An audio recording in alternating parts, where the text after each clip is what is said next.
जिला कलेक्टर कार्यालय नीमच के बाहर परसराम मीणा पिछले 7 दिन से टेंट लगाकर आमरण अनशन पर बैठे हैं। उनका आरोप है कि बालकृष्ण धाकड़ के साथ अतिक्रमण हटाने के नाम पर प्रशासन द्वारा अन्यायपूर्वक जमीन छीनने की कार्रवाई की गई है। परसराम मीणा 31 जनवरी 2023 से बिना कुछ खाए पिए आमरण अनशन पर हैं। उनके स्वास्थ्य में लगातार गिरावट आ रही है। उन्होंने बताया कि आज दिन तक कोई प्रशासनिक अधिकारी उन तक समस्या जानने नहीं पहुंचा है। स्वास्थ्य विभाग द्वारा भी उनके स्वास्थ्य की जाँच नहीं की गई है। हालात चिंताजनक बनते जा रही है। वहां उपस्थित जनों ने कहा कि जनप्रतिनिधि और प्रशासन का रवैया असंवेदनशील है। बताते चले कि परसराम मीणा ने 31 जनवरी को जिला कलेक्टर को आवेदन देकर कहा था कि जब तक बालकृष्ण धाकड़ को शासन द्वारा जो खाते की जमीन छीनी गई है वह वापस नहीं मिलेगी, तब तक उनका आमरण अनशन जारी रहेगा। इससे पहले कलेक्टर कार्यालय पर धाकड़ समाज द्वारा ज्ञापन भी सौंपा गया था। आज वॉइस ऑफ एमपी की टीम ने धरना स्थल पर पहुंचकर परसराम मीणा से बात की। नमस्कार दोस्तों, आप जुड़ चुके वॉइस ऑफ एमपी से। मैं हूं अब्दुल अली ईरानी। अभी मैं मौजूद हूं कलेक्टर कार्यालय के बाहर बैठे धरने पर परसराम मीणा के पास में, जो कि बालकृष्ण धाकड़ की ज़मीन पर जो कार्रवाई प्रशासन द्वारा की गई थी उस कार्रवाई का विरोध करते हुए ये आमरण अनशन पे 31 जनवरी से बैठे हैं। 7 दिन हो गए इनको, लेकिन इनका ये कहना है कि 7 दिन के बावजूद प्रशासन या कोई स्वास्थ्य जांच अधिकारी इनकी पीड़ा जानने के लिए, इनकी तकलीफ जानने के लिए, किसी कारण को जानने के लिए अभी तक नहीं पहुंचा है। आइए बात करते हैं अपन परसराम मीणा से, उनका क्या कहना है। हाँ जी परसराम जी, आप किस लिए धरने पर बैठे हैं और क्या वजह है? धरने पे बैठने का तो ये कारण है कि सिंगोली तहसील में कई गांव है हमारे बालकृष्ण जी और बहुत सारे किसान हैं जिनकी अन्यायपूर्वक उनके खाते की ज़मीन मतलब डॉक्यूमेंट सब बताने पर भी रात को 3 बजे खड़ी फसल जो 15 दिन बाद कट जाती है वो छीन गई है। उस हिसाब में विरोध को लेकर मैं 31 तारीख से अनशन पे बैठा हूँ। श्रीमान न्यायाधीश कलेक्टर को आवेदन देकर रिसीव्ड है मेरे पास। मेरा ये कहना है कि शासन क्या चाह रहा है, मुझे मारना चाहता है कि क्या दबाव है इनके ऊपर, ये जाने। आज दिन तक न तो कलेक्टर साहब के कोई प्रतिनिधि, शासन का कोई भी कर्मचारी मेरे से पूछने भी नहीं आया कि जैसे कोई बाबा तुम्बा बैठा होगा इनके हिसाब से, ऐसा लग रहा है इनको।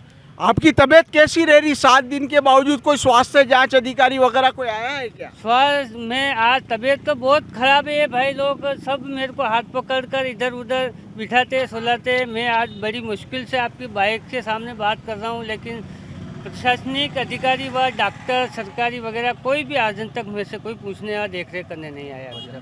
आपकी क्या मांग है, आप क्या चाहते हो? मांग मेरी यही है कि मैं भी किसान हूँ और बालकृष्ण के गांव के भी किसान हैं। बेचारे हमारे किसानों को अत्याचार, जो किसान ज़मीन छीनी गई है वो ज़मीन वापस दिला दे। वो बता रहे कि शासन एसडीएम मैडम बता रही कि तो शासकीय भूमि है, तो शासकीय भूमि है तो मैडम ही मालिक के खाते की ज़मीन की, वो दूसरी जगह बताते। वो बता रहे उनके स्थानीय ये सिंगोली तहसीलदार की इनकी फॉरेस्ट में आ रही, तो फॉरेस्ट एनओसी दिलवा दे। अगर प्रशासन ने कोई कार्रवाई नहीं करी तो कब तक धरने पर बैठेंगे और क्या स्थिति बनेगी? देखिए सर, प्रशासन तो बड़ा है, लोग हम उनसे क्या कर सकते हैं। हम तो अन्न जन ही छोड़ दिया, अब इनसे और क्या होगा। अब अंतिम शरण पे बैठे हैं, हम मरने जा रहे हैं, और क्या कर सकते हैं अपन। बाबू जी, आप क्या कहेंगे? इनके धरने पर बैठे हैं, ये क्या चाह रहे हैं और आप क्या मांगे आप लोग? ये 31 तारीख से बैठे हुए हैं बालकृष्ण जी के नाम से। किसानों के साथ प्रशासन द्वारा अत्याचार हो रहा और उनकी ज़मीन जिस प्रकार पकी हुई फसल को समय ना देते हुए बुलडोजर चला दिया, और ये उन्हीं को लेके हमारे ये बालकृष्ण जी के नाम पे भूख हड़ताल पर बैठे हुए, और इनका शायद वजन भी कम पड़ गया और प्रशासनिक स्वास्थ्य विभाग के अधिकारी अभी तक कोई जांच करने के लिए कोई आई नहीं। इनकी तबीयत बार बार डाउन हो रही है, क्या हो रहा है? कोई दूसरी तकलीफें हो रही इनको? दूसरी तकलीफें तो साहब अब अन्न से चलती है काया, तो अन्न नहीं मिलेगा आदमी को तो फिर क्या होगा, वो तो कमज़ोर पड़ेगा। तो बहुत दिन हो गए इन्होंने जल भी छोड़ रखा, रोटी भी छोड़ रखी, कुछ खाते पीते नहीं है, भूख हड़ताल पर बैठे हुए हैं। ये सरकारी स्वास्थ्य विभाग अधिकारियों की जवाबदारी बनती है, आके एक बार जांच तो करना चाहिए, इनका वेट तो करना चाहिए। भाई साहब, क्या नाम है आपका? धर्मराज धाकड़। धर्मराज जी, ये नानू राम जी की तबीयत कैसी है? कितने दिन हो गए? क्या हालत है? तबीयत बहुत ख़राब है। पिछले 31 जनवरी से यहाँ पे बैठे हैं, लेकिन अभी तक कोई प्रशासन इनके पास कोई पूछने नहीं आया है। और तबीयत इनकी काफ़ी 2 दिन से तो अभी बिगड़ रही है तबीयत। लेकिन इनका ये कहना है कि जब तक बालकिशन जी की ज़मीन नहीं मिल जाए तब तक मैं यहाँ पे चाहे मर जाऊँगा लेकिन नहीं उठूँगा। तो हम भी इनसे यही चर्चा कर रहे थे अभी। तो इनका यही कहना है कि आज तक मेरे पास ना तो कोई प्रशासन आया, ना कोई डॉक्टर आया है कोई चेकअप के लिए। कोई हाल पूछने नहीं आया आज तक। 31 तारीख से आज तक बैठे हैं यहाँ। आप लोग इनको कब से देख रहे हैं? कितने दिन हो गए? क्या हो रहा है? हम तो यहाँ पे इनको जब से बैठे हैं तब से देख रहे हैं, हाँ। है ना। लेकिन ये अभी पिछले 2 दिनों से इनकी तबीयत में भी वेट भी काफ़ी कम पड़ गया और लेकिन कोई प्रशासनिक अधिकारी इनको पूछने नहीं आया है। क्या मांग करते हैं अगर प्रशासन नहीं मानता है तो? नहीं मानता तो बैठे हैं, बोले मर जाएंगे लेकिन नहीं उठेंगे। जब तक हमारी ज़मीन नहीं मिलेगी तब तक नहीं उठेंगे।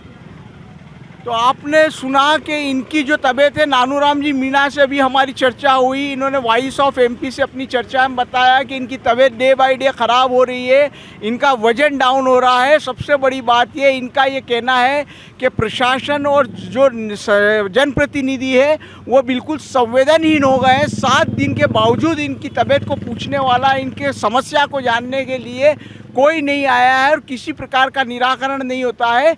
यदि प्रशासन ने या जो भी जनप्रतिनिधि है इन्होंने समय रहते इस बात को नहीं देखा तो कोई भी अनहोनी हो सकती है। इसलिए इस बारे में आवश्यक जो भी बात है वो प्रशासन को देखनी चाहिए। वॉइस ऑफ एमपी के लिए मेरे सहयोगी पवन राव शिंदे के साथ अब्दुल अली ईरानी।